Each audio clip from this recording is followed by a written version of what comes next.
बिस्मिल्लाहिर्रहमानिर्रहीम। अस्सलाम वालेकुम नाज़रीन, आप यूट्यूब चैनल देख रहे हैं। मैं इमरान ख़ान हूँ। बड़े लंबे अरसे के बाद ज़मान पार्क में रौनक वापस आई। ज़मान पार्क के रास्ते बंद कर दिए थे पुलिस ने, और पंजाब में ख़ास तौर पे लाहौर में सुहेल अफरीदी जहाँ जहाँ गए वहाँ पे पहले से पुलिस ने रास्ते बंद किए। हिकमत अमली ये है कि ज़्यादा लोग इकट्ठे ना हो पाएँ, यानी सुहेल अफरीदी का रास्ता वो रोक नहीं सकते, क्योंकि एक वज़ीर आला को रोकना, एक वज़ीर आला को गिरफ़्तार करना या सूबाई वज़रा के साथ ऐसा करना, ये प्रोटोकॉल्स के ख़िलाफ़ है। और अगर वो ऐसा करेंगे तो ये एक लिमिट और क्रॉस कर जाएंगे। वैसे मौजूदा हुक्मरानों का और इस्टेब्लिशमेंट का कोई पता नहीं कि वो कोई भी लिमिट क्रॉस कर सकते हैं, क्योंकि एक पागलपन है, एक ज़हनी मर्ज़ है जो काबू ही नहीं आ रहा। बहरहाल सुहेल अफरीदी को तो गिरफ़्तार नहीं कर रहे और ज़बरदस्ती सुहेल अफरीदी को रोक भी नहीं पा रहे, लेकिन सुहेल अफरीदी के आने से पहले जैसे ही इनको इतला मिलती है कि अब ये फ़लाँ जगह पे जाएंगे, तो वहाँ पुलिस पहुँच जाती है, रुकावटें डाल देती है, बैरियर्स लगा देती है और कोशिश की जाती है कि कम से कम लोग उस जगह पे पहुँचें। लेकिन हर जगह पे इसके बावजूद बड़ी तादाद में पाकिस्तान तहरीक-ए-इंसाफ के लोग आ जाते हैं। यानी इतनी फस्तायत और इतने जुल्म के बाद जब आपको पता चले फौरी तौर पे कि अब यहाँ जाना है तो कारकुन पहुँच जाएँ, तो ये बड़ी बात होती है। और बहुत सारे गिरफ़्तार भी हुए हैं, हर घर के अंदर छापा पड़ा है। जो कारकुन है पाकिस्तान तहरीक-ए-इंसाफ के, उनके लिए ज़मीन तंग की हुई है। लंबे अरसे से पाकिस्तान तहरीक-ए-इंसाफ का झंडा तक उठाने नहीं दिया गया। इमरान खान साहब की कोई फ़ोटो लगाने की पंजाब पूरे में इजाज़त नहीं है। ऐसे में भी अगर लोग निकल रहे हैं तो बड़ी बात। ज़मान पार्क में बड़े अरसे बाद रौनक लगी। ये सुहेल अफरीदी साहब गए, रुकावटें फिर हट गईं। जब वो पहुँचे तो उनसे पहले कारकुनों ने रुकावटें हटा दी, पुलिस वगैरह को हटाया वहाँ से। ये लोग गए, इमरान खान साहब की बहनें भी आईं, फैमिली के बाकी लोग भी आए, तो ज़मान पार्क को खोला गया। काफ़ी अरसे के बाद वहाँ अंदर के मनाज़िर लोगों ने देखे। अब इमरान खान साहब को जब से गिरफ़्तार किया गया है तब से लेकर अब तक यहाँ पे बिल्कुल एक बंदिश है और किसी किस्म का कोई एक्टिविटी यहाँ पे नहीं देखी गई। लेकिन अब एक्टिविटीज़ हो रही हैं। लाहौर में वकला से बातचीत की सुहेल अफरीदी ने, एक अच्छा तगड़ा खिताब किया। वहाँ पे वकला ने बड़ी दिलचस्पी शो की, बड़ी तादाद में वकील वहाँ पे मौजूद थे। वकीलों को उन्होंने ये कहा कि जी ये बदमाशी पुलिस की आपको ख़त्म करनी पड़ेगी, वकला को अपना किरदार अदा करना पड़ेगा। और वकला ये कर सकते हैं क्योंकि उनका रोज़ का थाने कचहरी का काम है। आम शहरी जो है वो तभी हौसला पकड़ेगा जब वकला और सिविल सोसाइटी और बाकी लोग जो ह्यूमन राइट्स के लिए काम करते हैं, जब वो खड़े हो जाएंगे तो आम आदमी भी खड़ा हो जाएगा। और आम आदमी जो है वो तो इंतज़ार कर रहा है कि कोई भी मूव चले, कुछ भी हो, धक्का लगाने का टाइम आए तो आम आदमी निकल कर धक्का ज़रूर लगाएगा। ये मैं अच्छी तरह जानता हूँ। ISF का एक कन्वेंशन है, उससे भी खिताब किया। वैसे सुहेल अफरीदी ने आज बड़ा मसरूफ़ दिन गुजारा और बहुत तेज़ी से वो मूव करते रहे। कई जगह पे उन्होंने बहुत सारे बयानात भी दिए और उनका एक चैलेंज है जो बड़ा आज मशहूर हो गया सुहेल अफरीदी का। ये चैलेंज मैं पहले भी कर चुका हूँ, मैं भी ये कह चुका हूँ कि ये हुकूमत करके देख ले, ये हुकूमत कभी नहीं करेगी। मैंने कई दफ़ा सर्वे करवाए इसीलिए आसिम मुनीर बामुकाबला इमरान खान, क्योंकि नवाज़ शरीफ का तो अब बेचारे को तो उसकी अपनी पार्टी के लोग लीडर नहीं मानते। नवाज़ शरीफ के जो साबिक वज़रा हैं, जो मौजूदा वज़रा हैं, वो आसिम मुनीर को अपना लीडर मानते हैं, वो नवाज़ शरीफ को अपना लीडर नहीं मानते।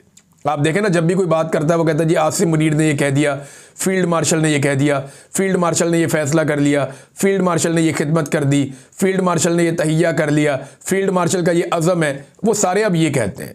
माजी में ये नवाज़ शरीफ की गर्दान करते थे, अभी ये फील्ड मार्शल आसिम मुनीर की गर्दान करते हैं। तो मैंने कई मरतबा आसिम मुनीर को और इमरान खान का मुकाबला कराया। अभी 28,000 वोट पड़े थे, 2 वोट हमें मिले आसिम मुनीर के हक़ में, बाकी सारे इमरान खान के हक़ में वोट आए। मैंने आपके साथ शेयर भी किया, अगर आप जाकर देखना चाहें तो आप मेरी वीडियो पर जाकर देख सकते हैं। ISF से भी उन्होंने खिताब किया। यास्मीन राशिद साहबा के घर में गए, जो सुहेल अफरीदी साहब है, इजाज़ चौधरी साहब के घर में गए, महमूद रशीद साहब के गए, ज़िले शाह का सुना है कि वहाँ पे, और दीगर जो असीरान हैं उनसे भी उन्होंने मुलाकातें की। जो लोग कैदे काट के आए उनसे भी, जो उनकी फैमिलीज़ हैं उनसे भी मुलाकातें की। सनम जावेद और फलक जावेद के घर के बाहर बहुत बड़ी तादाद में पुलिस पहुँच गई। तो सुहेल अफरीदी ने एक चैलेंज किया, ये बड़ा ज़बरदस्त चैलेंज है। ये इन्होंने कहा सुहेल अफरीदी ने कि आप लोग ये कहते हैं कि पंजाब इमरान खान के साथ नहीं है या लोग नहीं निकल रहे, अब ये ना बयानिया बनाया जाएगा। हत्तुल इम्कान कोशिश की है पंजाब हुकूमत ने कोई बड़ा इकट्ठ हो ना पाए। और मैं आपको ये भी बता देता हूँ कि सुहेल अफरीदी कोई जलसा करने तो आए नहीं थे, उन्होंने मुख्तलिफ जगह पे लोगों पे मुलाकातें करनी थी, मुख्तलिफ जगह पे उन्होंने मुख्तलिफ तरह के लोगों से मुलाकातें करनी थी, इजहारी यकजहती करना था। थोड़ा सा जो पाकिस्तान तहरीक-ए-इंसाफ को एक दबाया गया है पंजाब में, उसको थोड़ा सा रिलीफ देना था। ये काम जो है वो धक्का लगाने आए थे, थोड़ा बहुत धक्का उन्होंने लगाया। लेकिन कोई बड़ा जलसा नहीं था। अगर जलसा अनाउंस किया होता तो सिचुएशन कुछ और होती। तो कोई बड़ा इकट्ठ, कोई रैली, कोई ऐसी चीज़ तो उन्होंने अनाउंस की नहीं थी। ये तो आए थे सिर्फ और सिर्फ पॉलिटिकली थोड़ा सा मोटिवेशन के लिए। लेकिन सुहेल अफरीदी ने इसका एक जवाब दिया कि जो लोग ये कह रहे हैं कि आज पंजाब इमरान खान के साथ नहीं खड़ा, मैं अनाउंस करता हूँ आज दोपहर के 1 बजे हैं। ये दोपहर 1 बजे उन्होंने अनाउंस किया। उन्होंने कहा दोपहर के 1 बजे कल रात को मैं जलसा करता हूँ, शाम 6 बजे यहाँ पे, यानी एतवार का दिन होगा। उन्होंने कहा शाम 6 बजे जलसा करता हूँ मैं मीनार पाकिस्तान लाहौर में, चैलेंज करता हूँ। और आप कल शाम को 6 बजे जलसा करें पेशावर में। आप ग्राउंड का इंतखाब करें, आप नाम लें जगह का, फैसिलिटेट हम करेंगे। जो फैसिलिटी आप यहाँ हमें देंगे हम आपको वहाँ देंगे, देख लेते हैं कितने लोग कौन निकालता है। बड़ा ज़बरदस्त चैलेंज है सुहेल अफरीदी का। भाई नवाज शरीफ तो बहुत बड़ा लीडर है ना, 3 दफ़ा वज़ीर आज़म रहा है पाकिस्तान का। फिर सुहेल अफरीदी ने कहा जी अगर आपको डर लग रहा है, परेशानी हो रही है तो ठीक है, 1 हफ्ते का वक्त ले लें, आप 1 हफ्ते के बाद जलसा रख लें। मैं अभी चैलेंज करता हूँ सुहेल अफरीदी को, ये अभी तक टाइम ना दें, कल सुबह बता दें, सिर्फ 8 घंटे के नोटिस पे बता दें कि आप शाम को मीनार पाकिस्तान में जलसा कर सकते हैं इमरान खान के नाम पे, और आपको रोकेगा कोई नहीं। ना कोई पुलिस का नाका होगा, ना कोई ज्यादती होगी, ना कोई कंटेनर लगेंगे, ना कोई लाठीचार्ज होगा, ना कारकुन गिरफ्तार होंगे। पूरे लाहौर को इजाज़त है, लाहौर के बाहर से कोई नहीं आएगा। आप जलसा कर लें मीनार पाकिस्तान में, दूध का दूध पानी का पानी हो जाएगा। इनको लग पता जाएगा कि अवाम निकल के आती कहाँ कहाँ से है। ये तो फस्तायत के ज़रिए से इन्होंने लोगों को दबाया हुआ है, गोलियां मार मार के, कत्ल कर कर के, गिरफ्तार कर कर के, घरों का सामान तोड़ तोड़ के, ये चीज़ें करके इन्होंने लोगों को दबाया हुआ है। तो लोगों को एक हद तक दबा सकते हैं ना। जिस दिन लोगों को पता चला कि आज लोग हैवी हो गए हैं या लोग हावी हो सकते हैं या कोई तहरीक चल पड़ी है, तो लोग निकल कर ऐसा धक्का मारेंगे कि ये आपको नज़र भी नहीं आएंगे बरतानिया से पहले। मैं इनको अच्छी तरह जानता हूँ। तो सुहेल अफरीदी ने चैलेंज किया, इस चैलेंज का जवाब अभी तक किसी ने दिया नहीं। मैं ना कुछ मनाजिर देख रहा था टीवी चैनल्स के, पंजाब असेंबली में एक गमला टूट गया था, एक, अब वो भी पता किसी पाँव किसी का लगा है, छोटा सा एक गमला था, वहाँ पड़ा हुआ था साइड पे, उसमें एक पौधा भी था, वो एक गमला टूट गया। अब किसी का पाँव लगा है गुजरते हुए कोई रश के अंदर, या किसी ने खुद तोड़ के एक तस्वीर बना ली है। वो तस्वीर पाकिस्तान का मीडिया दिखा रहा है, वो तस्वीर PMLN का सोशल मीडिया दिखा रहा है। ये दिखा रहे हैं जनाब देखो एक गमला टूट गया, कितना बड़ा नुकसान हो गया, देखो एक पौधा टूट गया, गमला टूट गया। ये मीडिया को शर्म आनी चाहिए, इन्हें शर्म करनी चाहिए कि खैबर पख्तूनख्वा में ड्रोन हमले होते हैं, उनके नतीजे में मासूम बच्चे शहीद हो जाते हैं, ख़वातीन शहीद हो जाती हैं, ये उसकी कवरेज नहीं करते, ये उसकी खबर नहीं देते। एक गमला टूटा है पंजाब असेंबली के बाहर और ये उसकी खबर दे रहे हैं, मातम कर रहे हैं। पंजाब असेंबली के बाहर एक गमला टूट गया, बहुत बड़ी खबर है। और खैबर पख्तूनख्वा के बच्चे ड्रोन हमलों में शहीद हो गए, कोई खबर नहीं है। ये अभी एक खबर देता हूँ, बलूचिस्तान में ख़वातीन अगवा हो गई हैं। वो लोग 3 दिन से CPAC के ऊपर रोड बंद करके बैठे हुए हैं। वो बेचारे एहतजाज कर रहे हैं कि हमारे साथ ज़्यादती हो रही है, जुल्म हो रही है। उसके ऊपर कोई बात नहीं कर रहा, कोई आवाज़ नहीं उठा रहा। ये बलूचिस्तान का इलाका केच में हामला खातून हानी दिलवाश, 17 साल लड़की खैरुन्निसा वाहिद और फरीद एजाज की जबरी गुमशुदगी हुई है। उन्हें जबरी तौर पर लापता किया गया। लवाहिकीन गुज़िश्ता 3 दिनों से ये ताजाबान में CPAC रोड बंद करके धरने पर बैठे हैं, लेकिन अब तक कोई सुनवाई इनकी नहीं हुई, किसी मीडिया ने इनकी खबर नहीं दिखाई। उधर ड्रोन हमले हो जाते हैं कबायलियों पे, बलूचिस्तान में जबरी गुमशुदगियाँ हो जाती हैं। पाकिस्तान के मीडिया के लिए ये कोई खबर नहीं है। इमरान खान को गंदा पानी दिया जाता है वज़ू करने के लिए, ये कोई खबर नहीं है, वो साबिक वज़ीर आज़म है। लेकिन ये बहुत बड़ी खबर है कि पंजाब असेंबली के बाहर पड़ा हुआ एक गमला टूट गया। अंदाज़ा करें आप मीडिया की 2 नंबरी की। ये रातिब खोर मौलवी और ये इस किस्म का मीडिया, ये पाकिस्तान के सबसे बड़े मुजरिमों में से एक मुजरिम है। इन्होंने हमेशा पाकिस्तान की एस्टेब्लिशमेंट को गंदे कामों में सपोर्ट किया है और अब तक लगातार गंदे कामों में ये सपोर्ट करते चले आ रहे हैं। अब मुज़ाकरात के हवाले से हुकूमत ने जो ऑफ़र दी, उसके बाद पाकिस्तान तहरीक इंसाफ ने, क्योंकि इमरान खान की बहनों ने कहा कि 4 नवंबर को और 2 दिसंबर को इमरान खान ने वाज़ेह पैगाम दिया था कि PTI बतौर जमात फार्म 47 की जाली हुकूमत से किसी किस्म के कोई मुज़ाकरात नहीं करेगी। ये उज़्मा खानम ने कहा कि जनाब हमने तो मुलाकात नहीं करनी, को मुज़ाकरात नहीं करने उनके साथ जाली फार्म 47 की हुकूमत से। लेकिन साथ ही साथ इमरान खान साहब ने महमूद अचकज़ई साहब को मुज़ाकरात के हवाले से टास्क दिया हुआ है। कि वो अगर करना चाहें तो वो कर सकते हैं। अगर PMLN वाकई संजीदा है तो महमूद खान अचकज़ई को बुलाकर मिल ले, नवाज शरीफ से उनकी मुलाकात करवाए और फिर उनको इमरान खान से मिलने दे, तो दूध का दूध और पानी का पानी हो जाएगा। लेकिन इनकी नीयत नहीं है। इन्होंने अखबारों में खबरें छपवाई हैं। अंसार अब्बासी साहब ने खबर छापी है कि जनाब हुकूमत ने यह कहा है जनाब मुज़ाकरात तो हम करेंगे, लेकिन 8 फरवरी 2024 के इलेक्शन पे कोई बात नहीं होगी। और पाकिस्तान की तारीख की सबसे बड़ी डकैती है, पाकिस्तान की तारीख का सबसे बड़ा धांधला है। ऐसी धांधली तो जब पाकिस्तान 2 टुकड़े हुआ था, मशरकी पाकिस्तान अलग हो गया था, उस वक्त भी इस बड़े पैमाने पर धांधली नहीं की गई थी जिस बड़े पैमाने पर धांधली 8 फरवरी 2024 को की गई है। तो 8 फरवरी 2024 की धांधली के बाद जो जाली मैंडेट पे एक हुकूमत बनाई गई, एक तो उसके पास तो इख्तियार ही नहीं है कि वो मुज़ाकरात करे, उसका तो मैंडेट ही नहीं है।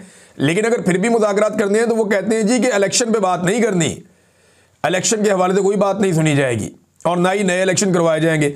जबकि पाकिस्तान तहरीक इंसाफ की वादे शराइत में से, या जो तहरीक तहफ़्फ़ुज़ आईन पाकिस्तान है उनकी जो वादे शराइत है उनमें से जो वाहिद शर्त है वो यही है कि नए इलेक्शन करवाएं, आप इलेक्शन कमिश्नर को तब्दील करें, नए इलेक्शन करवाएं और आ जाएँ आइन के ऊपर बात कर लें बैठ के। तो मुझे नहीं लगता कि ये हुकूमत ऐसा करेगी।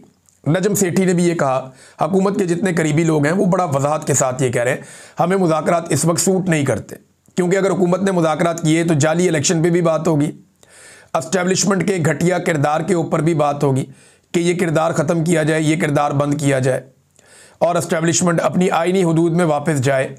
अब ये चीज़ें मौजूदा हुकूमत को सूट नहीं करती हैं और ना ही आसिम मुनीर को सूट करती हैं। तो आसिम मुनीर इनको इजाज़त नहीं देंगे मुज़ाकरात की और ये मुज़ाकरात करेंगे नहीं। और मैं कई मरतबा ये कह चुका हूँ, आज फिर ये कह देता हूँ कि आसिम मुनीर जब तक मौजूद है अपनी सीट पे, इमरान खान को कभी बाहर नहीं आने देंगे और पाकिस्तान तहरीक इंसाफ के लिए कभी भी वो हालात को नॉर्मल नहीं होने देंगे। उसकी वजह यह है कि इसके अंदर उनको अपनी तबाही नज़र आती है और जो कुछ वो कर चुके हैं अब उनके पास पीछे हटने का रास्ता नहीं है। अगर आसिम मुनीर को किसी मौके पर यह करना पड़ा तो याद रखिएगा वो शदीद तरीन दबाव में और परेशानी में ये करेंगे, अदरवाइज़ वो ये कभी ना करेंगे ना होने देंगे। लिहाजा पाकिस्तान के बाहर से ओवरसीज़ पाकिस्तानी सोशल मीडिया और जितनी भी इंसानी हकूक़ की तंजीमें हैं वो अपना दबाव बनाएं और पाकिस्तान के अंदर से एक अवामी तहरीक जो बड़ी और तगड़ी हो वो खड़ी की जाए, तो आसिम मुनीर साहब से ये ज़बरदस्ती काम करवाया जा सकता है, अदरवाइज़ वो कभी भी ये काम नहीं करेंगे। नाज़रीन, ये तो है मुज़ाकरात का मामला। अब मुज़ाकरात हमेशा हुकूमत तब ऑफ़र करती है जब तहरीक का टाइम आता है। अभी 1-1.5 महीने जो है, 1.5-2 महीने, ये वो टाइम है जब आप तहरीक की तैयारी करते हैं। फरवरी के एंड में या मार्च में हमेशा तहरीक चलती है। तो अब ये 1.5-2 महीने में हुकूमत मुज़ाकरात में एंगेज करना चाहती है ताकि लोग कन्फ्यूज़ हो जाएं कि जी मुज़ाकरात चल रहे हैं तो हमें तहरीक बनाने की क्या ज़रूरत है। लेकिन एक तहरीक पाकिस्तान तहरीक इंसाफ के ज़िम्मे लगी है। अब देखना यह है कि सुहेल आफरीदी और उनके साथी जो स्ट्रीट मूवमेंट है उसकी टेक्निकलिटीज़ में कैसे जाते हैं। याद रखिएगा कि अभी तक वो जो कर रहे हैं ये ऑप्टिक्स हैं, ये एक मोटिवेशन है, ये पाकिस्तान तहरीक इंसाफ को ऑक्सीजन देने के मुतरादिफ है। लेकिन जो स्ट्रीट मूवमेंट होती है वो बिल्कुल एक डिफरेंट चीज़ है। उसके लिए आपको हर आदमी को टच करना पड़ता है, हर गली में, मोहल्ले में, हर गली कूचे में, हर गांव में, बाज़ार में, हर यूनिवर्सिटी में, कॉलेज में, स्कूल में, हर दफ्तर में, इदारे में, आपको हर जगह पे लोगों को टच करना पड़ता है, आपको अपना पैगाम पहुंचाना पड़ता है। और ये पैगाम पहुंचता है एक ऑक्टोपस के अंदाज में। ऑक्टोपस एक सिस्टम का नाम है, वैसे तो एक जानवर है, आप सब जानते हैं वो ऑक्टोपस है, उसका एक सर होता है, बहुत सारे पाँव होते हैं, तो वो आगे उसकी शाखें बढ़ती जाती हैं, बढ़ती जाती हैं, बढ़ती जाती हैं।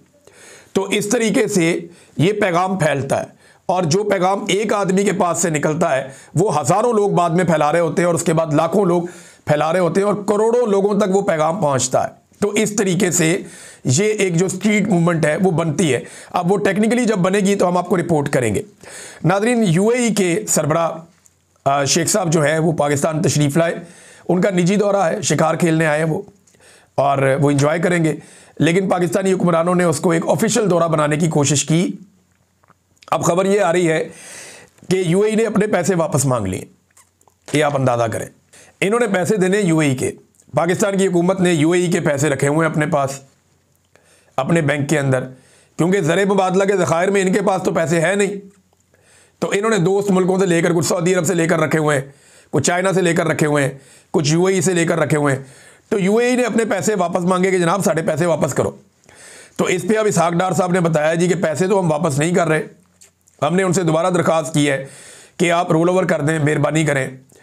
तो अब वो इस शर्त पे कर रहे हैं कि हम उन्हें शेयर्स दे रहे हैं अपने इदारों में, यानी जो पैसा यूएई ने पाकिस्तान के पास रखवाया था वो पैसा पाकिस्तान यूएई को वापस करने में नाकाम हो गया। अब उस पैसे के बदले में पाकिस्तान अपने असासे यूएई को दे रहा है। सादा बात यह है, जब भी कोई मुल्क आपको पैसा देता है तो वो इस बुनियाद पे देता है कि या तो आप उसका पैसा मुकर्ररा वक्त में वापस करेंगे और उसके ऊपर जो सूद बनता है वो भी आपने वापस देना होता है। लेकिन हमारे दोस्त ममालिक हैं तो मेहरबानी कर देते हैं, तो जो भी आपके पास पैसा रखवाता है वो पैसा आपने वापस करना होता है। अगर वो पैसा आप वापस नहीं करते तो आपकी सॉवरेन गारंटी होती है, फिर आपने उस पैसे के बदले में कोई ना कोई असासे उनको देने होते हैं। अब ये वो असासे देने का टाइम आ गया। इसहाक डार साहब कहते हैं जी फौजी फाउंडेशन के शेयर भी दिए जाएंगे और बाकी शेयर्स भी उन्हें दिए जाएंगे। ये जो पैसा यूएई का हमारे पास मौजूद है, पैसा तो हम वापस नहीं दे सकते, लेकिन अब पाकिस्तान के मुख्तलिफ इदारों में यूएई को शेयर्स दिए जाएंगे। मतलब ये है कि ये है इनकी टोटल डिप्लोमेसी, ये है इनकी टोटल खारजा पॉलिसी कि ये कह रहे थे कि बड़ा कामयाब दौरा हुआ, ये कहते हैं जी हमारे बड़े ज़बरदस्त ताल्लुकात हैं, वो अपने पैसे वापस मांगते हैं, ये उन्हें कहते हैं जी पैसे नहीं है, वो इन्हें कहते हैं जी पैसे नहीं है तो फिर कुछ दो हमें, तो इसके बदले में कहते हैं जी हमारे फलाने इदारे बहुत अच्छे चल रहे हैं, उसके अंदर आप मलकियत ले लें। तो अब ये जितने पैसे उनको देने थे उसके बदले में उनको कुछ और देंगे। अब वो क्या क्या देंगे ये आपको शायद पता चले और शायद आपको बताया ही ना जाए। अब नाज़रीन, सादी सी बात जो पीआईए वाली है ना, वो सादी तरीन बात तो ये है मेरी नज़र में, पीआईए पर पाकिस्तान की फ़ौज के जो कारोबारी अफराद हैं उनकी नज़र थी, जो कारोबार चलाते हैं फ़ौज का, उनकी नज़र थी पीआईए के ऊपर कि ज़बरदस्त इदारा अगर काबू आ जाए 10 अरब में, और वो उसे ओने पोने ख़रीदने में कामयाब हो गए हैं। बस बराह रास्त बोली में उन्होंने हिस्सा नहीं लिया, लेकिन पीआईए जो है वो अब पाक फ़ौज का ही है और फ़ौज का जो ज़ेली इदारा है फ़ौजी फाउंडेशन, अब ये उनके ज़ेरे असर चलेगा। फ़ौजी फर्टिलाइज़र कंपनी जो है वो पीआईए को चलाएगी, ड्राइविंग सीट पे वही होंगे, वही इसको कंट्रोल करेंगे। नजम सेठी ने भी ये बात की, बाकियों ने भी की कि फ़ौज चाहती तो बराह रास्त बोली का हिस्सा बन जाती, लेकिन उन्होंने कहा कि शर्मिंदगी होगी, प्रोपेगेंडा होगा, लिहाजा उन्होंने आगे किसी और को कर दिया। जब उन्होंने ख़रीद लिया तो फ़ौज उसके अंदर शामिल हो गई, अब फ़ौज ही उसे कंट्रोल करेगी और कोई उसे कंट्रोल नहीं करेगा। तो नाज़रीन, पाकिस्तान का एक इदारा पाकिस्तान के दूसरे इदारे ने कंट्रोल कर लिया और काबू कर लिया। तो पीआईए जो पाकिस्तान की एक एयरलाइन थी वो अब एक इदारे की एयरलाइन बन गई है और वो उसे कंट्रोल करेंगे, वो उसको मुनाफा बख्श बनाएंगे, वो उससे फ़ायदा उठाएंगे। पाकिस्तान तहरीक-ए-इंसाफ ने अपने आप को अलग कर लिया उस स्टेटमेंट से जो ब्रेडफोर्ड में एक एहतजाज हो रहा था और वहाँ पे बद्दुआएं देने वाली एक खातून थी, वो खातून के स्टेटमेंट से पीटीआई ने अपने आप को अलग कर लिया। उन्होंने कहा जी हमारा वो खातून कोई ओहदेदार तो है नहीं, ना उनके बाद पीटीआई का कोई इस वक्त डेजिग्नेशन है वहाँ बरतानिया में, और उन्होंने जो बात की वो उनकी अपनी ज़ाती राय है। फिर पीटीआई ने कहा जी हम नहीं समझते कि ये कोई धमकी है, एक आम सी खातून वो क्या धमकी देगी फील्ड मार्शल को, लेकिन वो उनकी बदवाएं ज़रूर हैं। तो बदवाएं टाइप उन्होंने दी और ये इतने डरे हुए हैं, इन्होंने जाके बरतानिया को शिकायत लगा दी कि जनाब फील्ड मार्शल को ये आम सी औरत कत्ल कर सकती है या कोई इस तरह का मामला है, और वहाँ धमकियाँ दी जा रही हैं। बहरहाल ये पीटीआई ने कहा जी कि हमारा इस औरत के साथ कोई ऐसा ताल्लुक़ नहीं है, बहुत सारे लोग आते हैं एहतजाज करने के लिए, उनकी अपनी अपनी राय होती है और हम इस स्टेटमेंट का हिस्सा नहीं है। तो टेक्निकली पीटीआई जो है वो ठीक काम कर गई है मेरे ख्याल में, अगर कोई इशू होना भी था तो उनके साथ नहीं होगा। दूसरा नाजरीन, हमास को गैर मुसल्लह नहीं करेंगे, ये इसहाक डार ने कह दिया। इसहाक डार साहब का एक बड़ा ज़बरदस्त ट्रैक रिकॉर्ड है। इसहाक डार साहब ने आज तक जो भी कहा है ना उसका उलट ही हुआ है, ये रिकॉर्ड है इसहाक डार साहब का। वो जो भी स्टेटमेंट देते हैं उसका उलट ही होता है।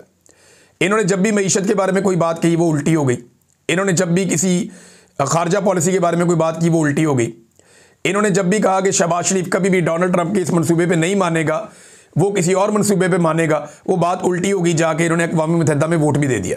तो इसहाक डार साहब जो कहते हैं ना उसका उलट हो जाता है। अब डार साहब ने अल्लाह खैर करे ये कह दिया है कि हमास को गैर मुसल्लह हम नहीं करेंगे, या हम हमास को गैर मुसल्लह करने वाले सिलसिले का हिस्सा नहीं बनेंगे, तो ये करने हम नहीं जाएंगे, इसमें जी सिविल मिलिट्री बड़ी हमारी वजाहत है। तो ये मौलवियों के दबाव की वजह से इसहाक डार ने स्टेटमेंट दिया है, लेकिन अगर इसहाक डार ने कह दिया है ना तो मुझे शक है कि आप ये ज़रूर करेंगे। अब तक के लिए इतना ही, अपना ख्याल रखिएगा, अपने इस चैनल का भी। अल्लाह हाफ़िज़।